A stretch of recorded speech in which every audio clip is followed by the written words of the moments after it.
तो production management के आज की इस वीडियो में हम आपको बताने वाले हैं जो भी आपका शेड्यूल होता है, कंट्रोल फेज होता है, प्रोग्रेस रिपोर्टिंग होता है, ये सब क्या होते हैं। इसके पहले आपको हमने इसके जितने भी फेजेज होते थे, जैसे कि आपको यहाँ स्क्रीन पर दिख रहा होगा, प्लानिंग फेज में टोटल पूरा डिस्क्राइब कर दिया हमने। इसके दो फेज होते थे, प्रीयर एंड एक्टिव। प्रीयर के अंतर्गत 3 एंड एक्टिव के अंतर्गत 5 आपके होते थे। तो ये सब आपको हमने बता दिया है। तो आज आपको टोटल बताना है एक्शन फेज के बारे में। इसमें एक टाइप होता है। फिर उसके बाद कंट्रोल फेज बताना है, जिसमें आपका 2 टाइप्स होता है। फिर 2 टाइप्स के दो टाइप्स होते हैं। इन सबको हम आज की इस वीडियो में देखने वाले हैं। सो गाइस, आप लोग बने रहिएगा हमारे साथ लास्ट तक। आप लोग चैनल पे अगर नए होंगे तो चैनल को सब्सक्राइब जरूर करिएगा, इस वीडियो को शेयर कीजिएगा। इसके अलावा आप लोगों का जो IMED सब्जेक्ट है उसका चैप्टर फर्स्ट समाप्त हो चुका है। आप लोग चैनल पर जाइए, प्लेलिस्ट ओपन कीजिएगा और जितने भी आपके मान लीजिए जो चैप्टर्स पढ़ाए गए हैं सबको ध्यान से पढ़कर अपना नोट्स ज़रूर बनाइएगा। ओके, चलिए तो इसको हम देख लेते हैं। इसमें सबसे पहले हम देखेंगे डिस्पैचिंग के बारे में। किस फेज में? एक्शन फेज में। एक्शन फेज में हम सबसे पहले देख रहे हैं यहाँ पे डिस्पैचिंग के बारे में। डिस्पैचिंग आपका क्या होता है? जैसे कि देखिए, होता ये है कि आप लोग अगर कोई भी ऑर्डर करते हैं, चाहे वो अमेजन से हो या आपका वो फ्लिपकार्ट से हो, चाहे जिस भी ऐप से अगर आप लोग ऑर्डर करते हैं अपना सामान कुछ भी, तो होता है कि आपका शिप हो गया है, डिस्पैच हो गया है, या ऐसे कुछ लिख के आता है, यही सब होता है ना। तो उसी के बेस पे थोड़ा आपको इसमें भी समझना है। कुछ उसी टाइप का इसमें भी होता है, बट इसमें किसी एक फैक्ट्री में किसी बनते हुए प्रोडक्ट को लेकर यहाँ पे डिस्क्राइब किया गया है। तो डिस्पैचिंग का मतलब क्या होता है? डिस्पैचिंग का मतलब होता है, यहाँ पे लिखा गया है, इसके अंतर्गत रूट सीट, इसके अंतर्गत रूट सीट तथा शेड्यूल चार्ट पर अंकित समय, स्थान तथा सीक्वेंस के अनुसार विभिन्न शॉप्स में कार्य वितरण एवं अनुदेश पारित करने हेतु प्रोडक्शन ऑर्डर दिए जाते हैं। देखिए, आपको समझ में आया होगा, जब आप लोग अपना ऑर्डर वगैरह करते हैं उसमें क्या होता है, डिस्पैच हो गया है आपका सामान, तो किस बेस पे डिस्पैच होता है। मान लीजिए वो अपना किसी भी फैक्ट्री से सामान आपका उठाया गया है, तो उसका कुछ रूट सीट होता है कि पहले वो कानपुर था, फिर वह आपका मान लीजिए लखनऊ आया, फिर आपका धीरे धीरे ऐसे गोंडा वगैरह गोरखपुर तक आपका चला जाएगा। तो इस प्रकार रूट सीट एक तैयार की जाती है। शेड्यूल चार्ट तैयार किया जाता है। शेड्यूलिंग के बारे में आपको हमने बताया था। तो इन सभी प्रोसेस को फॉलो करते हुए वह आपका आता है डिस्पैच के प्रोसेस पे। तो उसमें जो भी आपका टाइम निश्चित रहता है, जो स्थान रहते हैं, उनके अनुसार विभिन्न शॉप्स पे वह जाते हुए प्रोडक्शन ऑर्डर जो आपका दिया गया होता है वह आपका आता रहता है। इसके द्वारा विभिन्न कार्यों के लिए मुख्यतः store issue order, tool order, job order, time ticket inspection order, ये सब होते हैं। जो डिस्पैचिंग होता है इसके अंदर ये सभी ऑर्डर आते हैं। हमने यहाँ पे लिखा है स्टोर इशू ऑर्डर हो गया, टूल ऑर्डर, अर्थात हम सीधे कह सकते हैं कि इसके अंतर्गत कार्यस्थलों पर कार्य करने के लिए अधिकृत किया जाता है। अधिकृत किया जाता है मतलब इसके अंतर्गत कार्यस्थलों पर जो कुछ भी कार्य हो रहा है, ऐसा तो है नहीं कि आप ऑर्डर किए हैं तो एक ही जगह सामान आ जाएगा। अब बात वो तो अलग है कि एक ही जगह से एक ही दुकान से सामान उठता हो तो अलग की बात है, लेकिन आपके ऐप में जब आप लोग देखते हैं अपना ऑर्डर कि हमारा कहाँ से कहाँ तक सामान पहुँचा है, तो उसमें क्या दिखाता है? उसमें देखता है शिफ्ट हुआ है, डिस्पैच हुआ है, या आउट ऑफ डिलीवरी हो गया है, फिर डिलीवर्ड हो गया, ऐसे देता है ना। तो उस प्रकार से जितने भी कार्यस्थल होते हैं, जैसे कि आपने ऑर्डर किया, फर्स्ट कार्यस्थल हुआ, सेकंड आपका डिस्पैचिंग या शिपिंग हुआ, वो हो गया, फॉलो अप होता है, इसमें रिपीटिंग होता है, ये सब आपका होता है। तो उस प्रकार से कार्यस्थल जितने भी होते हैं उस पर किस प्रकार से कार्य हो रहा है, इन सब का प्रोसेस होता है आपका किसमें? डिस्पैचिंग के अंतर्गत। तो आशा करता हूँ आपको डिस्पैचिंग जो है अच्छी प्रकार से समझ में आया होगा, और इसको अच्छी प्रकार से आप लोग नोट डाउन भी जरूर करिएगा, नोट्स भी आप लोग जरूर बनाते रहिएगा। तो ये हो गया किस फेज के अंदर? ये हो गया आपका एक्शन फेज के अंतर्गत। तो एक्शन फेज आपका यहाँ पे कंप्लीट होता है। आगे आपका क्या था? आगे था आपका यहाँ पे कंट्रोल फेज। कौन सा फेज है आपका? Control phase. तो कंट्रोल फेज को समझते हैं। कंट्रोल फेज में 2 टाइप थे, फिर 2 टाइप्स के 2 टाइप्स हैं, इसको देखते हैं। कंट्रोल फेज, तो जो कंट्रोल फेज होता है इसका मतलब यही होता है कि जो PPC हमने आपको पीछे पढ़ाया था, PPC production planning and control, इसका मेन महत्व तो होता है कंट्रोल फेज का PPC में। आपसे कहते हैं एक बार फिर से आप लोग पीछे के वीडियोस देखा करें, क्योंकि सभी वीडियोज एक दूसरे से लिंक्ड हैं। क्योंकि अगर फर्स्ट नहीं देखा तो सेकंड नहीं समझ में आएगा, थर्ड नहीं देखा तो फोर्थ नहीं समझ में आएगा, इस प्रकार से है। सो आप लोग पीछे की वीडियोज़ देखा जरूर करें। तो कंट्रोल फेज भी इसका PPC का एक महत्वपूर्ण पार्ट होता है। इसे 2 टाइप्स में आप लोग बांट सकते हैं। फर्स्ट आपका होता है प्रोग्रेस रिपोर्टिंग, जिसे बोलते हैं प्रगति सूचना। कुछ स्टूडेंट कहेंगे हिंदी नहीं बताते हैं, तो इसका हिंदी होता है प्रगति सूचना, कंट्रोल फेज का हिंदी होता है नियंत्रण शीर्ष। एक प्रगति सूचना होता है और दूसरा होता है सुधारात्मक क्रिया, जिसे बोलते हैं करेक्टिव एक्शन। ओके, तो इसमें देखिए प्रोग्रेस रिपोर्टिंग कौन समझते हैं, प्रोग्रेस रिपोर्टिंग को। प्रोग्रेस रिपोर्टिंग से आप क्या समझते हैं? प्रोग्रेस का मतलब आपका कोई भी कार्य अगर हो रहा है, कुछ भी आप अपना कार्य कर रहे हैं, तो उसकी एक बार प्रोग्रेस तो चेक करने जाएंगे कि उस प्रगति किस प्रगति पे है, वह कार्य जो है किस प्रगति पे है, उसकी सूचना तो आपको कहीं ना कहीं से लेना पड़ेगा। तो यही सब इसमें होता है। इसमें देखिए क्या लिखा गया है, लिखा यही गया है कि इसमें उत्पादन कार्य विभिन्न स्थानों पर सौंप देने के बाद कार्य की प्रगति पर नज़र रखना अति आवश्यक होता है। बता दिया हमने, फैक्ट्री में काम हो रहा है, उसकी देखभाल आप लोग नहीं करेंगे, वर्कर्स को नहीं देखेंगे, तो हो सकता है आपके सभी वर्कर्स जाके सो जाएं, दिन भर गप्पे सप्पे लड़ाएं और आपका काम ना हो पाए। तो उनके लिए प्रोग्रेस रिपोर्टिंग तैयार की जाती है। इसमें होता है उत्पादन नियंत्रण के लिए कार्य क्षमता को मापना आवश्यक होता है। अगर हम मान लीजिए कोई भी प्रोडक्शन कंट्रोल के अंतर्गत जितनी आपकी इफिशियंसी है कार्य करने की, उसको मापना भी ज़रूरी होता है कि एक दिन में अगर मान लीजिए कोई वर्कर 2 प्रोडक्ट बना रहा है, तो ऐसा 4-5 दिन तक मान लीजिए 2-2 प्रोडक्ट बनाया है, तो छठे दिन वह एक ही प्रोडक्ट क्यों बनाया। तो इससे क्या होता है, वर्कर की एफिशिएंसी भी हम ज्ञात कर सकते हैं कि वह गप्पे सप्पे लड़ाता है या अपना वर्क करता है। प्रत्येक कार्य की समाप्ति पर उसके प्रगति की सूचना संबंधित अधिकारियों को वस्तुस्थित अवगत कराने हेतु तुरंत भेजी जानी चाहिए ताकि उचित कार्यवाही की जा सके। जो प्रोग्रेस रिपोर्टिंग होता है उसमें आपके फैक्ट्री के जितने भी आपके वर्कर्स होते हैं उन सब के कार्य का जायज़ा जो होता है वो सब उसमें लिखा जाता है कि वो कितना दिन काम किए हैं, कितना दिन नहीं काम किए हैं। अगर सही से काम नहीं कर रहे हैं तो उनका रिपोर्ट जो है, जो वहाँ के अधिकारी रहते हैं उनके पास आपका भेज दिया जाता है। उसके बाद आपकी जो कुछ कार्यवाही होनी रहती है वो कार्यवाही आपके आगे की जाती है। इसके अंतर्गत भी आपके 2 कार्य आते हैं, 2 टाइप्स होते हैं। फर्स्ट आपका होता है डाटा कलेक्शन। डाटा कलेक्शन का मतलब क्या होता है, ये होता है डाटा को एकत्र करना। किस में हम लोग देख रहे हैं, प्रोग्रेस रिपोर्टिंग में। प्रोग्रेस रिपोर्टिंग हम बड़े अधिकारियों को कैसे देंगे, कुछ तो होना चाहिए, तो उसके लिए डाटा एकत्र किया जाता है। ये क्या होता है, फर्स्ट चरण होता है किसी भी फैक्ट्री में प्रोग्रेस रिपोर्टिंग का। इसमें यह देखा जाता है कि प्रगति सूचना के प्रथम चरण में उन आंकड़ों को एकत्र किया जाता है जो हो रहे गतिविधि के दौरान नोट किए जाते हैं। जैसे कि कोई भी प्रोडक्ट आपका बन रहा है, उस समय जो कुछ भी इस पर मैन्युफैक्चरिंग प्रोसेस हो रहे हैं, उस समय वर्कर्स कितना एक्टिव हैं, उसी समय ये सब नोट कर लिया जाता है। तो वो होता है आपका डाटा कलेक्शन के अंतर्गत, अर्थात डाटा एकत्र करना। इसी का जो सेकेंड कार्य होता है वो होता है डाटा इंटरप्रिटेशन, अर्थात इससे आप लोग बोल सकते हैं डाटा की व्याख्या करना। जो आपने मतलब लिख के लिया है उसको अब बताना है, तो कैसे बताएंगे। इसमें लिखा है कि आंकड़ों को एकत्र करने के बाद उनकी व्याख्या की जाती है। इसके लिए वास्तविक परफॉर्मेंस की तुलना पहले से निर्धारित योजना से ही की जाती है। आप कंपनी में गए हैं, मान लीजिए आप किसी कंपनी में गए हैं, यह निश्चित है कि आपको 8 घंटा 8 आवर्स काम करना है, ठीक। तो पहले से निर्धारित है कि आपको 8 घंटा काम करना है, लेकिन जब फैक्ट्री में आप आए, मान लीजिए अधिकारी नहीं हैं, तो आप 7 ही घंटा काम किए, तो इससे कंपेयर आपका करके उस बेस पे आपके ऊपर कार्यवाही की जाती है।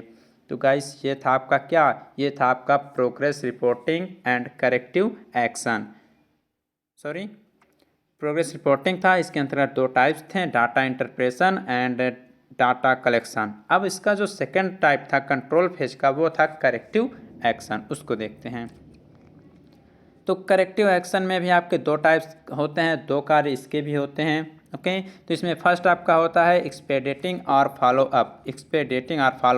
तो इसमें क्या होता है, अगर उत्पादन यूनिट द्वारा एकत्र किए गए आंकड़े यह प्रदर्शित करते हैं कि किए जा रहे कार्य तथा योजना के मध्य पर्याप्त डेविएशंस हैं। देखिए, जो आपने प्रोग्रेस वाला पढ़ा उसी को अब हमें सुधार करना है। जो आपने प्रोग्रेस रिपोर्टिंग में पढ़ा, जो कुछ भी गलतियां किया है आपने, उसको हम करेक्टिव एक्शन के द्वारा सही करते हैं। तो जो फर्स्ट आपका प्रथम चरण था उसमें यही कटर किया गया था, कार्य करते समय जो कुछ भी गलतियां होती थी उसको नोट किया जाता था।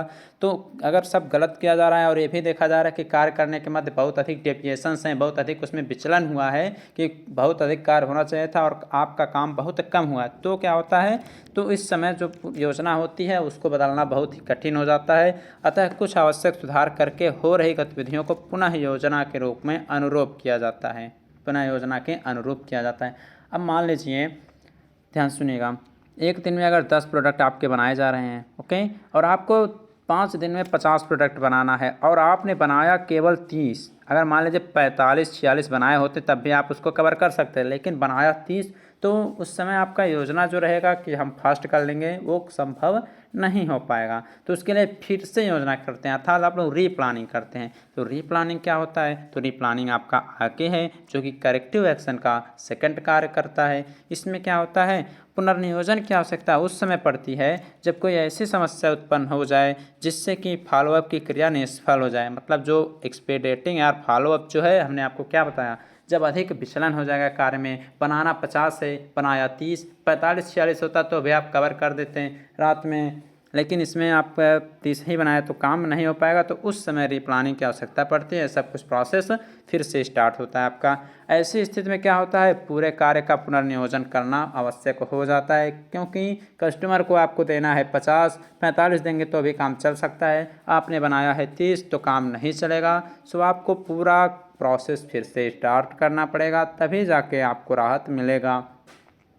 तो आज जो है पूरा आपका समाप्त हो चुका, पूरा आपका समाप्त कर दिया हमने। क्या क्या आपका जो भी planning phase, action phase and control phase था, इसको पूरा अच्छी प्रकार से हमने समाप्त कर दिया है। ओके, अब आपका आगे जो आता है उसको देखते हैं। तो आगे आपको क्या क्या मिलेंगे? टाइप्स ऑफ प्रोडक्शन के बारे में, जैसे आपका होता है क्या, बैच प्रोडक्शन होता है, यूनिट प्रोडक्शन होता है, और आपका एक और होता है बैच, यूनिट और एक मास प्रोडक्शन होता है। तो उसको देखते हैं। ये क्वेश्चन आपके एग्जाम में पूछे जाते हैं, batch production, mass production, unit production, इसमें कंपेयर करने के लिए पूछा जाता है आपके एग्जाम में। सो इन सब को हम देखते हैं आगे। Method of production, methods of production, कितने प्रकार से आप लोग प्रोडक्शन कर सकते हैं इसको देखते हैं। तो इसमें आपके बहुत सारे टाइप्स हैं, इसको आपको हम बताते हैं। देखिए इसमें 3 टाइप से आपके सिलेबस में दिया गया है, जो कि आपका फर्स्ट है। इसमें फर्स्ट आपका है यूनिट, फर्स्ट आपका यूनिट प्रोडक्शन, या इसे जॉब बोल सकते हैं, जॉब ऑर्डर प्रोडक्शन, यूनिट या जॉब ऑर्डर प्रोडक्शन। यहीं पे सेकंड की बात करें तो सेकंड आपका होता है बैच प्रोडक्शन, एंड अगर थर्ड की बात करें तो थर्ड होता है आपका मास प्रोडक्शन। तो इन सब मास प्रोडक्शन, इन सब के बारे में पूरा हम देखेंगे, पूरा डिटेल्स बताएंगे, इनके कैरेक्टरिस्टिक्स क्या होती हैं, इन सब के बारे में बताते हुए तब आपका आगे हम चलेंगे। तो देखिए इसमें सबसे पहले हम देखेंगे किसको, यूनिट और जॉब ऑर्डर प्रोडक्शन। देखिए यूनिट और जॉब ऑर्डर प्रोडक्शन, इसको बोल सकते हैं आप लोग एकल उत्पादन या कार्य आदेश उत्पादन। कार्य आदेश को लेकर हम यहाँ चलेंगे। कार्य आदेश उत्पादन मतलब इसमें ये होता है, जो कुछ भी हम प्रोडक्ट बनाते हैं एक लिमिट मात्रा में उसको बनाते हैं, बहुत अधिक मात्रा में उसे नहीं बनाते हैं। जैसे कि यहाँ पे डिफिनीशंस के अंतर्गत जब समझेंगे तो थोड़ा अच्छे से समझ में आएगा। इसमें लिखा गया है कि जब किसी कस्टमर विशेष के आदेश पर किसी प्रोडक्ट विशेष का कुछ थोड़े से ही यूनिट्स को बनाया जाता है, तो ऐसे प्रोडक्शन को ही एकल उत्पादन या कार्य आदेश उत्पादन कहते हैं। यहाँ पे लिखा है अगर कोई भी विशेष कस्टमर आपका आ गया है, विशेष कस्टमर यहाँ ये नहीं कि आपका बहुत वो खास रहे, ये सब यहाँ नहीं देखना है। इसमें है कि आपका आ गया और बहुत अधिक इम्पॉर्टेंट है, उसको कुछ प्रोडक्ट आपको चाहिए और तुरंत ही चाहिए, मान लीजिए 10 दिन में चाहिए, तो उस समय जो है वो ऑर्डर कर देता है आपके पास कि ये सामान हमको चाहिए। तो क्या होता है कि कुछ उसका कुछ पार्ट कहता है, जैसे कि उसको आवश्यकता रहेगी 50 की, उसको आवश्यकता रहेगी 50 की, तो कहेगा 50 ना दे पाइए तो उसका कुछ पार्ट ही हमें दे दीजिए, कुछ यूनिट ही बना के हमें दीजिए। तो उस समय जो ऑर्डर हो जाता है वो आपका जॉब ऑर्डर के अंतर्गत आता है। अगर वही कहता कि हमें 50 चाहिए या इससे 50 से 1000 के बीच चाहिए, तो आपका मास प्रोडक्शन के अंतर्गत आता है। तो इसमें क्या होता है, कुछ इंपॉर्टेंट, कुछ विशेष जो पार्ट बनाए जाएँ या कुछ प्रोडक्ट मिल जाएँ, वही आपके एकल उत्पादन या कार्य आदेश उत्पादन कहलाते हैं। इसमें और आगे लिखा गया है कि इस प्रकार के प्रोडक्शन में कस्टमर द्वारा दिए गए कार्य आदेश के प्राप्त होने के बाद ही उत्पादन की योजनाएं बनाई जाती हैं। जो जॉब ऑर्डर प्रोडक्शन होता है या जो यूनिट प्रोडक्शन होता है, इसमें जब भी प्रोडक्ट को आपको बनाना रहता है तो ऐसा नहीं है कि तुरंत आप बनाना स्टार्ट कर देंगे, उसके लिए पहले योजना बनाई जाएगी, बनाने से पहले पूरी योजना बनाई जाएगी, उसके बाद ही आपका प्रोडक्शन स्टार्ट किया जाएगा। हमने आपको 3 टाइप बताया था, PPC, production, planning and control. तो प्लानिंग का मतलब क्या होता था कि किसी कार्य को करने से पहले जो कुछ योजना बनाया जाता है वो सब उसके अंतर्गत आता है। इसीलिए आपसे कहते हैं फर्स्ट पार्ट जितने भी पीछे के वीडियोज़ हैं उसको देखा करें, तभी आपको सब कुछ अच्छे से समझ में आएगा। तो ये हो गया, बनाना है तो पहले से सब प्लान किया जाएगा, उसके बाद ही आपका प्रोडक्शन स्टार्ट किया जाएगा। इस प्रकार इस उत्पादन प्रणाली में श्रमिक एवं मशीन कभी कभी खाली भी रहती हैं। जो यूनिट प्रोडक्शन होता है या जॉब ऑर्डर प्रोडक्शन होता है, बहुत अधिक तो हमें बनाना है नहीं, कुछ मात्रा ही तो बनाना है। ऊपर क्या लिखा गया, कुछ थोड़े से यूनिट्स को बनाया जाता है, तो कुछ थोड़े ही मात्रा बनाना है। ऐसा तो है नहीं कि बहुत अधिक आपका काम धंधा चल रहा है और आर्डर भी आ रहे हैं आपके पास, लेकिन आप बनाते जाएं, तो ऐसा करते जाएंगे तो मास प्रोडक्शन के अंतर्गत आएगा। लेकिन आप आराम भी कर लें, कार्य भी हो जाए, तो ये सब देखते हैं तो आपकी यूनिट या जॉब प्रोडक्शन के अंतर्गत आते हैं। इसमें कभी कभी वर्कर्स और मशीनें भी आराम कर लेती हैं, खाली रहती हैं। कार्य की विविधता के लिए विशेष नियंत्रण संभव नहीं हो पाता। जो कार्य हैं उसके लिए कोई अधिक आपके पास कंट्रोल नहीं रहता। इसमें ये भी है, उत्पादन के लिए विभिन्न प्रकार के कारणों की व्यवस्था भी रखनी पड़ती है। अब मान लीजिए कुछ आपके कंपनी में बहुत सारे बन रहे हैं, बहुत कुछ प्रोडक्ट आपके कंपनी में बनाए जा रहे हैं, तो इसके लिए अनेक सारी व्यवस्थाएं भी करनी पड़ती हैं आपको। आराम भी कर लें, काम भी हो जाए और सही सलामत सामान भी कस्टमर्स के पास जाए, तो बहुत सारी इसमें देखी जाती हैं। तो इसके कैरेक्टर्स क्या होते हैं, लक्षण क्या होते हैं, उसको समझते हैं। इसमें देखिए फर्स्ट आपका लिखा गया है, क्या लिखा गया है, फर्स्ट आपका लिखा गया है कंपोनेंट्स एंड मटेरियल का प्रवाह इंटरमिटेंट और डिसकंटिन्यूअस होता है। देखिए इसको हम डिसकंटिन्यूअस या इंटरमिटेंट प्रोडक्शन भी बोल सकते हैं। किसको, यूनिट प्रोडक्शन या जॉब ऑर्डर को। तो जो कंपोनेंट्स या जो अवयव रहते हैं, जो पदार्थ रहता है, उसका जो फ्लो होता है वो क्या होता है, रुक रुक के होता है। मतलब जल्दी जल्दी नहीं होता कि एक समान रूप से काम रहे। हमने आपको क्या बताया कि सब लोग आराम भी करते हैं, कार्य इस स्थिति में स्लो होकर चलता है, लोग रुक रुक के काम करते हैं। तो इसमें जो कार्य रहता है या जो मटेरियल का फ्लो रहता है वो क्या होता है, रुक रुक कर होता है। सेकेंड आपका यहाँ पे लिखा गया है division of labour is not economical. मतलब जो श्रम का विभाजन होता है वह मितव्ययी अर्थात महंगा नहीं पड़ता है। मतलब थोड़ा बनाना है तो उसी के बेस पे आप उनका खर्चा, जो कुछ भी लेबर खर्चा होता है उसको देंगे। अधिक तो बनाना नहीं है कि 24 घंटा काम करें, तो उस बेस पे आपका भी खर्चा कम आता है। थर्ड आपका लिखा गया है कि प्रत्येक कार्य आदेश पूर्व आदेश से भिन्न होता है, अर्थात इसके प्रकार, गुण, मात्रा तथा विशिष्टताओं में भिन्नता रहती है। मतलब प्रत्येक कार्य आदेश, मान लीजिए आज किसी कस्टमर ने आपको कहा कि हमारे 50 प्रोडक्ट बनाइए, तो उस समय जो 50 प्रोडक्ट बन गए उसकी क्वालिटी कुछ अलग होगी। फिर यही 10 दिन बाद कोई आया, कहा कि हमारा भी 50 प्रोडक्ट बना दीजिए, तो उस समय उसकी क्वालिटी थोड़ी अलग रहेगी। क्योंकि वर्कर्स हैं, थोड़ा सबसे काम आगे पीछे हो जाता है, तो सबकी क्वालिटियाँ जो हो जाएंगी वो आपकी अलग अलग हो जाएंगी।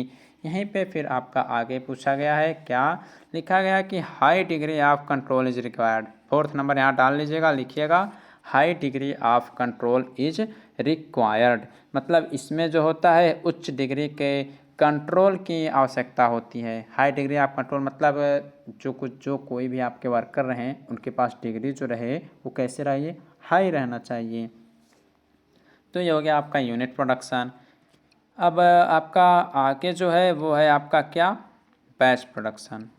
क्या होता है बैच प्रोडक्शन। बैच प्रोडक्शन देखिए लिखा गया है यहाँ पे सामने आपके, जब एक समान प्रोडक्ट्स का उत्पादन एक नियत संख्या में किसी आदेश विशेष पर अथवा नियत समयांतराल पर किया जाता है, तो ऐसे उत्पादन को समूह उत्पादन या बैच प्रोडक्शन कहते हैं। देखिए पीछे क्या था, दिया जाता था 100 बनाना है, लेकिन हम ये उससे कह देते थे आप इसका 100 तो बना नहीं पाएंगे, लेकिन हाँ 20 यूनिट उसकी बना सकते हैं, 20 प्रोडक्ट आपका बना देंगे, तो आपका यूनिट में। लेकिन बैच में होता था क्या, एक नियत संख्या में, एक कोई इसका निश्चित रहता था कि 100 है तो इसमें आपको 80 बनाना है, तो बनाना ही है। एक विशेष टाइम पे, एक विशेष समयांतराल के बेस पे बनाया जाता है। उसमें क्या होता था, यूनिट में आपकी मशीन हमेशा कभी कभी खाली भी पड़ जाती थी, लेकिन इसमें है आज खाली है तो 5 दिन बाद स्टार्ट होगा, फिर 5 दिन बाद स्टार्ट होगा। एक निश्चित टाइम रहता था, उसमें ऐसा कुछ नहीं रहता था जब ऑर्डर आ गया सामान बन गया, नहीं ऑर्डर आया तो मशीनें बंद रहेंगी। लेकिन इसमें एक निश्चित टाइम दिया जाता है कस्टमर्स को कि 5 दिन के बाद ही आपका सामान हम बनाएंगे, उसके पहले हम अपना जो पहले का काम है उसको पूरा करेंगे, 5 दिन के बाद आपका सामान बनाएंगे। तो इसमें टाइम भी निश्चित कर दिया जाता है बैच प्रोडक्शन में। इसमें आपका ये भी लिखा गया है कि समूह उत्पादन उस स्थिति में किया जाता है जब उत्पादन के बाहरी बाजार में अथवा कारखाने के अंदर की मांग कम हो एवं रेट ऑफ प्रोडक्शन अधिक हो। देखिए बैच प्रोडक्शन से बहुत फ़ायदा है। इसका यूज क्या होता है, यूनिट प्रोडक्शन की तुलना में बहुत अधिक किया जाता है। ये तब किया जाता है यह प्रोडक्शन जब डिमांड मार्केट में अधिक हो जाए, मतलब डिमांड जो है बाहरी बाज़ार में कम रहे लेकिन उसकी रेट अधिक रहे। देखिए आप ही सोच लीजिए, जब बाज़ार में कोई भी सामान कम आएगा तो श्योर है उसका रेट हाई रहेगा, कुछ ही लोगों के पास रहेगा तो लोग अपना मनमानी या हाई रेट लगाएंगे। तो वैसा ही कुछ इसका भी प्रोसेस होता है बैच प्रोडक्शन का, कि इसका जो बाज़ार में मांग अगर कम है और कारखाने के अंदर की मांग अगर कम है तो और क्या होता है, इसका जो रेट ऑफ प्रोडक्शन मतलब उत्पादन की जो रेट दर है वह अधिक होती है। ठीक, उस समय इसका प्रोडक्शन करते हैं। ऐसी स्थिति में उत्पादन कार्य सतत रूप से नहीं किया जा सकता, मतलब इसमें भी जो कार्य होता है वह कंटिन्यूअसली नहीं चलता है, बल्कि कार्य को या प्रोडक्शन हम रुक रुक के करते हैं। ऐसा नहीं है बनाना है तो हमेशा रेगुलर वर्क करते रहें, निश्चित समय के लिए करते हैं। जैसे क्या बोला हमने, 5 से 10 दिन में करना है, फिर 10 से 15, 15 से 20 टाइम, निश्चित टाइम के अनुसार इसका जो कुछ भी प्रोसेस होता है उसको करते हैं। एक बार में एक समूह में केवल उतने ही प्रोडक्ट बनाए जाते हैं जिससे उस समय की आवश्यकता की पूर्ति हो जाए। देखिए बैच प्रोडक्शन में एक टाइम में हम उतना ही प्रोडक्ट बनाएंगे, हमें 10 की आवश्यकता है तो हम 10 ही बनाएंगे कि हमारी आवश्यकता पूरी हो जाए। हम 11 नहीं बनाएंगे, हम 9 नहीं बनाएंगे, हम 10 ही बनाएंगे जिससे हमारी आवश्यकता पूरी हो जाए। तो ये आपका ये होता है क्या, बैच प्रोडक्शन। नेक्स्ट आपका आगे आता है कैरेक्टरिस्टिक्स ऑफ बैच प्रोडक्शन। इसमें होता है श्रम का इसमें विभाजन हो जाता है, उसमें नहीं होता था। इसमें पदार्थ का प्रवाह रुक रुक के होता है, मतलब कंटिन्यूअस फ्लो नहीं होता इसमें भी। इसमें क्या होता है, मशीनरी एवं उपकरण की रख रखाव की आवश्यकता पड़ती है, बहुत ही ज़रूरी होती है। जो कुछ भी इंस्ट्रूमेंट रहें, मशीनें रहें, उनकी देखभाल करना आवश्यक होता है इसमें। आदेश विशेष के प्राप्त होने पर उत्पादन कार्य समूह में किया जाता है। आदेश विशेष मतलब जो कस्टमर ने आपका आदेश दिया है, आपको आदेश दिया है हमारे प्रोडक्ट को बनाना है, तो उस समय इसमें जो प्रोडक्शन होता है वह एक समूह में किया जाता है। अनुसरण तथा सुधारात्मक क्रियाएं आवश्यक होती हैं। इसमें फॉलोअप एंड करेक्टिव परफॉर्मेंस या करेक्टिव ऑपरेशंस जो हैं वह बहुत ही आवश्यक होता है। नहीं तो जब बैच में रहेंगे लोग रहेंगे तो लोगों के अंदर मतभेद पैदा होगा और सही से वर्क नहीं करेंगे। तो इन सब के लिए यहाँ पे एक चेकिंग के लिए इंस्पेक्टर्स रखे जाते हैं उस फैक्ट्री के, वो सब इस कार्य को देखते हैं। तो आपको मार्केट सर्वे में मिलेंगे फूड इंस्पेक्टर क्या होते हैं और निरीक्षण क्या होते हैं, वो सब आपको सेकेंड वाले चैप्टर में देखने को मिलेगा। तो ये हो गया कैरेक्टरिस्टिक्स ऑफ बैच प्रोडक्शन। आगे आपका आता है थर्ड नंबर, मास और कंटिन्यूअस प्रोडक्शन। मास और कंटिन्यूअस प्रोडक्शन मतलब सतत उत्पाद या बड़े पैमाने पर उत्पादन। ठीक, तो अब देखिए हमने बताया था कि 10,000 प्रोडक्ट हमें बनाना है तो इसके लिए आपको जाना है मास प्रोडक्शन में। 5 बना रहे हैं, खपत रोज की 6 है, तो इसके लिए आपको आवश्यकता पड़ेगी मास प्रोडक्शन की। मतलब इसमें यही होता है कि बड़े पैमाने पर जब प्रोडक्शन की आवश्यकता होती है उस समय हम मास प्रोडक्शन यूज करते हैं। देखिए लिखा क्या गया है कि इसमें जब डिमांड ज़्यादा हो तो प्रोडक्शन बड़े पैमाने पे किया जाता है, अर्थात एक ही प्रकार के प्रोडक्ट का उत्पादन जब कंटिन्यूसली रूप से किया जा रहा हो तो ऐसे प्रोडक्शन को मास प्रोडक्शन कहते हैं। आपके मार्केट में ये ज़रूरी है कि जो भी डिप्लोमा की बुक्स हैं, जो भी डिप्लोमा की बुक्स हैं, चाहे first year, second year, third year की हों, देख रहे हैं कंपनी वाले कि आपकी मान लीजिए एशियन पब्लिकेशन की बात अगर करें, या एशियन हो गया, आपके सार्थक की बात होती हैं, आपके लोथरा की बात होती हैं, ये सभी जो बुक्स हैं तो इसमें डिमांड जिसकी अधिक होती है वही कंपनी अपना बुक अधिक छापती है। ओके, इसी प्रकार से और भी प्रोडक्ट की बात करें, जैसे आपके बहुत सारे प्रोडक्ट हैं, कार के ले लीजिए, मोटरसाइकिल के ले लीजिए, स्कूटी के ले लीजिए, 4 पहिया वाहन ले लीजिए, 3 पहिया वाहन ले लीजिए। तो जिसका मतलब बिक्री अधिक होगा वो मतलब कंपनी जल्दी जल्दी और प्रोडक्ट बनाना स्टार्ट करेगी ताकि हमारा कंपनी जो है और आगे जल्दी जल्दी बढ़े। तो उन सब के अंतर्गत मास प्रोडक्शन आता है। तो इसमें ये भी लिखा गया है कि मास प्रोडक्शन में एक ही प्रकार के प्रोडक्ट का उत्पादन जब बहुत भारी मात्रा में किया जाना लगे तो वह मास प्रोडक्शन के अंतर्गत आता है। इसमें क्या होता है, इसमें बाजार या उपभोक्ता के आदेश की प्रतीक्षा नहीं करनी पड़ती। सब में आपको आवश्यकता पड़ती थी बैच में, यूनिट में, कि कोई ऑर्डर दे के जाए तो हम सामान बनाना स्टार्ट करें। ये कंपनी अपना बनाएगी, वो बाद में देखेगी कि हमें प्रॉफिट होगा लॉस देगा, क्योंकि ये जान रहा है कि हमारा प्रोडक्ट बनेगा तो मार्केट में जाएगा, बिकेगा ज़रूर। तो इसके लिए किसी की आवश्यकता नहीं पड़ती किसी के ऑर्डर की। उद्योग अपनी क्षमता के अनुसार कंटिन्यूसली प्रोडक्शन कार्य करता रहता है, वो अपना उत्पादन करता रहता है, प्रोडक्ट को बनाते रहता है। इस प्रकार के प्रोडक्शन में पीपीसी अर्थात प्रोडक्शन प्लानिंग एंड कंट्रोल कार्य पूर्ण रूप से नियंत्रित रहता है। मतलब जब पीपीसी कहीं पे लग गया वहाँ पे ट्रिपल एम या काम करेंगे, 3M man, machine and material, वहाँ पे प्रोडक्शन भी आपका बहुत हाई रेट से होगा और जल्दी जल्दी आपका काम होता जाएगा। तो ये हो गया मास प्रोडक्शन। इसके भी कैरेक्टरिस्टिक्स को देख लेते हैं। इसमें देखिए फर्स्ट है इसमें कार्य का प्रवाह कंटिन्यूसली रहता है। जो कार्य स्टार्ट हुआ है उसका इंडअप हो जाएगा, तभी कार्य बंद होगा।